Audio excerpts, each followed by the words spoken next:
Hello and welcome to a new episode of Cooking Technique Tuesday.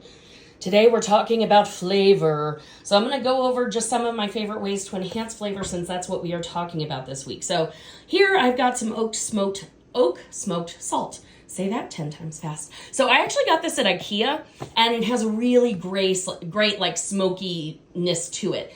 I use this as a finishing salt. So finishing salt is basically like you have whatever your dish is, and you just sprinkle a little bit on top, but it adds a little bit of flavor. So this is not something you would necessarily cook with, but you would add it at the end, and it gives a great little bit of smokiness to, you could do it on sauteed spinach, anything really. This is truffle salt. I love truffle anything. So I use this. I actually really love to use this on popcorn. I have a duck fat spray that I use if I want to make really bougie popcorn, and I put the truffle salt with it, and it's delicious. And then these are a few of my favorite herbs and spices to cook with. So oregano. I'm Italian.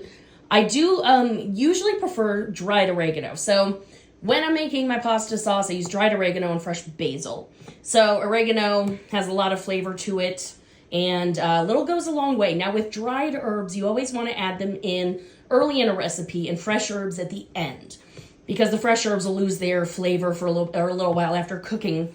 So the oregano, though, needs time. And I usually actually add the oregano when I'm sauteing my garlic in a little bit of olive oil. And it adds a little flavor to the oil, too, and it just kind of mixes in a little bit better, I think. Also, it smells really good. Next, bay leaves. You might have seen these. I've seen, like, memes where people who are at Chipotle will see that there's a leaf in their rice, and it's a bay leaf. I love adding bay leaves, especially if I'm making homemade soups, if I'm making rice. It just adds a nice, subtle flavor to it. And then one of my favorites is smoked paprika. And man, can I smell this. This is my secret ingredient when I'm making barbecue sauce, which I don't do too often. But it adds, again, kind of like the oak smoked salt.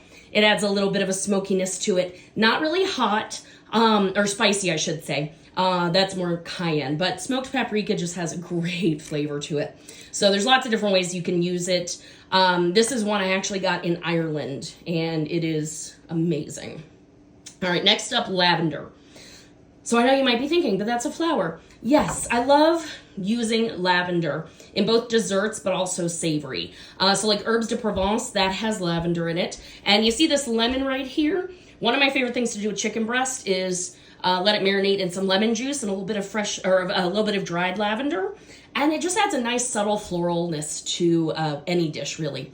But I love lavender. It tastes really good, too. Like ratatouille, technically should have lavender in it. And again, it just adds a really nice little floral note to it. And then you've got the lemon and the lime.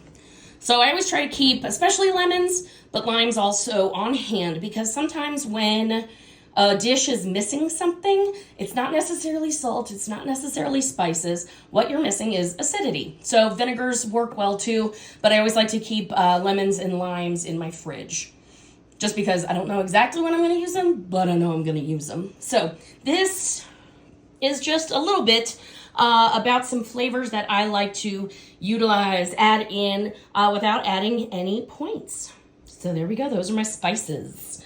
And we'll see you next Cooking Technique Tuesday.